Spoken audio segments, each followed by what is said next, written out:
आपका छोटा सा बच्चा बार बार रो रहा है, अपनी पैर को पेट की तरफ खींच रहा है, बहुत अपसेट है, पूरी रात रोता रहेगा, उसका पेट भी टाइट लग रहा है, ये सब गैस या फिर कॉलिक पेन का सिम्टम हो सकता है। Hello everyone, welcome back to my channel. आज हम बात करेंगे 0 to 6 मंथ के बच्चों में गैस और कॉलिक पेन को कैसे पहचाने, फिर उसके लिए हम क्या सोल्यूशन ले सकते हैं, क्या होम रेमेडीज को यूज कर सकते हैं जिससे आप अपने बच्चे को कंफर्ट दे सके। सबसे पहली बात, न्यूबॉर्न बेबीज में यानी कि 0 to 6 मंथ के बेबीज में गैस और कॉलिक पेन बहुत कॉमन है, क्योंकि उनका डाइजेस्टिव सिस्टम अभी बहुत वीक है। वो बार बार फीड ले रहे होते हैं, कम एक्टिव होते हैं, पूरा दिन सोते रहते हैं, इसलिए दूध को डाइजेस्ट करने में बहुत टाइम लगता है। जितना वो दूध पीते हैं उससे ज़्यादा वो एयर को गटक लेते हैं, इसलिए उन्हें गैस की प्रॉब्लम बार बार होती रहती है। तो इसमें बहुत ज़्यादा टेंशन लेने वाली बात नहीं है, आप इसको इजीली बच्चों को रिलीफ दे सकते हैं। आपके बच्चे को गैस हुआ है, इसका सबसे कॉमन साइन है बच्चा अपना पैर को पेट की तरफ बार बार खींच रहा है, उसका पेट टाइट लग रहा है। जब आप ऐसे प्रेस करते हैं तो आपको लगेगा कि ये टाइट है, जब ऐसे ऐसे दबाते हैं तो उसमें से आवाज़ आएगी। बच्चे का रोना एक अलग टाइप का रोना साउंड करता है, जब उसे भूख लगती है तो वो अलग होता है, और जब उसे गैस में वो रोता है तो उसके रोने में एक अलग पेन आपको फील होगा। वो बहुत रो रहा है, आपने फीड करा दिया उसके बाद भी चुप नहीं हो रहा है, लगातार रोए जा रहा है, रोए जा रहा है। जब आप उनके पैर को उसके पेट की तरफ दबाते हैं तो वो गैस पास करता है। जब आप ये सारे सिम्टम्स देखें तो समझ जाए कि आपके बच्चे को गैस की प्रॉब्लम हुई है। बच्चों में गैस होने के ये 4 रीज़न होते हैं। बच्चा जब फीड लेता रहता है तो उसके साथ वो एयर को भी निगल लेता है, गटक लेता है, इसलिए बच्चों को गैस होता है। अगर आप बच्चे को बॉटल से मिल्क दे रहे हैं तो उसका फ्लो बहुत ज़्यादा होगा। जब बच्चा बहुत फटाफट मिल्क पीता है तभी भी वो एयर निगल लेता है, या फिर जब बच्चा ब्रेस्ट फीड कर रहा हो और बहुत फास्ट पी रहा हो तभी भी वो एयर निगल लेते हैं, जिससे उनको गैस होता है। नंबर 3, 0 to 6 मंथ के बेबी का डाइजेस्टिव सिस्टम अभी बहुत इमेच्योर है, इसलिए भी उनको गैस की प्रॉब्लम होती है।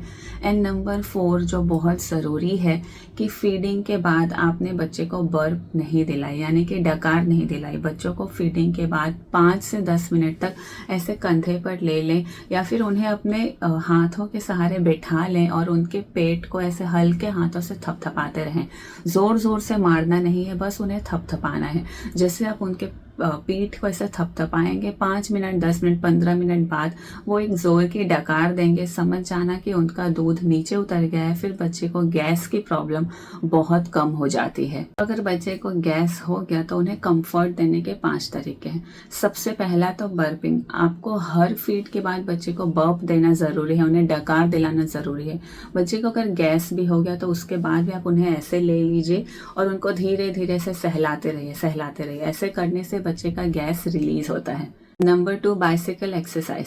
बच्चे के पैर को उनके पेट की तरफ ले जाके धीरे धीरे जैसे साइकिल चलाया जाता है वैसे उस मोशन में आपको उनके पैर को चलाना है। इससे भी बच्चे का पेट दबता है और गैस पास होता है। Number 3, tummy time. Tummy time बच्चों के लिए बहुत ज़रूरी है। मैंने अपने बेटे के जन्म के 15 दिन बाद ही उसे टमी टाइम देना शुरू किया था। शुरू में आप सिर्फ 1 या 2 मिनट के लिए दीजिए, पूरे दिन में 2 से 3 बार इसे दे सकते हैं। टमी टाइम से भी बच्चों की गैस रिलीज होती है। उसके बाद जैसे जैसे एज बढ़ती है आपको टमी टाइम की फ्रीक्वेंसी, उसका ड्यूरेशन बढ़ा देना है। टमी टाइम सिर्फ बच्चों को एंटरटेन या खिलाने के लिए नहीं होता, बहुत ज़रूरी है उनके नेक मूवमेंट के लिए और उनकी गैस में उनको हेल्प करने। Number 4, gentle tummy massage. जब आपको लगे कि बच्चे का पेट टाइट है तो आप किसी भी ऑयल से बच्चों को जेंटली टमी मसाज दे सकते हैं, अपवर्ड टू लोवर्ड के डायरेक्शन में, जिससे बच्चे का गैस पास हो। नंबर 5 भी बहुत ज़रूरी है, फीडिंग पोजीशन।